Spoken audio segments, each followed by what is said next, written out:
তব কথামৃতং তপ্ত জীবনং কবিভিরিতং কল্পসাপহং শ্রবণমঙ্গলং শ্রীমদততং ভুবি গিনন্তি যে ভুরিদা জানা।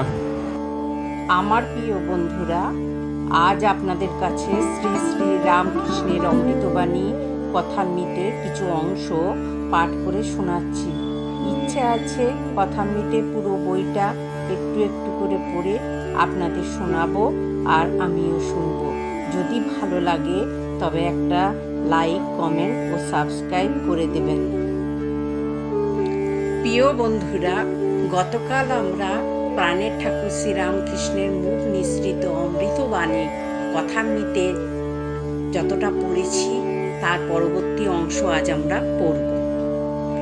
এই ছেলেটিকে দেখছো? এখানে একরকম দুরন্ত ছেলে। বাবার কাছে যখন বসে তখন জুজুটি, আবার চাঁদনিতে যখন খেলে তখন তার আর এক মূর্তি। এরা নিত্য সিদ্ধে থাক, এরা সংসারে কখনো বদ্ধ হয় না। একটু বয়স হলেই চৈতন্য হয় আর ভগবানের দিকে চলে যায়। এরা সংসারে আসে জীব শিক্ষার জন্যে।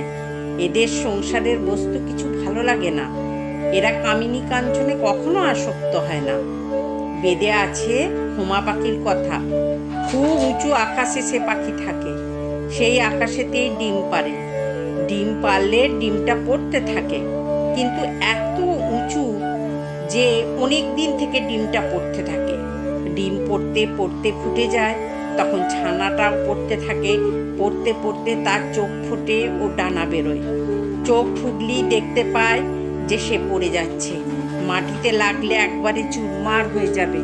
তখন সে পাখি মাঠ দিকে একবারে চোচো দৌড় দেয়, আরও উঁচুতে উঠে যায়। নরেন্দ্র উঠিয়া গেলেন। সবার মধ্যে কেদার, প্রাণকৃষ্ণ, মাস্টার ইত্যাদি অনেকে আছেন। শ্রীরামকৃষ্ণ দেখো, নরেন্দ্র গাইতে, বাজাতে, পড়াশোনায় সব তাতেই ভালো। সেদিন কেদারের সঙ্গে তর্ক করছিল। কেদারের কথাগুলো কচকচ করে কেটে দিতে লাগলো। তখন ঠাকুরা সকলেই হাসতে লাগলো মাস্টারের প্রতি। ইংরাজিতে কি কোনো তর্কের বই আছে গা? মাস্টারমশাই বললেন, আগে হ্যাঁ, ইংরাজিতে ন্যায়শাস্ত্র বা লজিক আছে।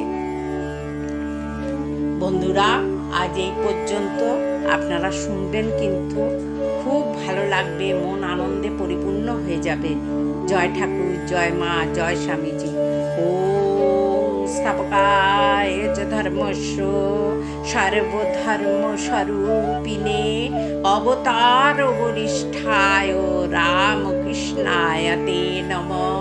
ওম জননী শারদাং দেবী রামকৃষ্ণ জগৎগুরু পাদপদ্মে তয়োশ্রিতাং প্রণমামি মুহুর্মুহুঃ।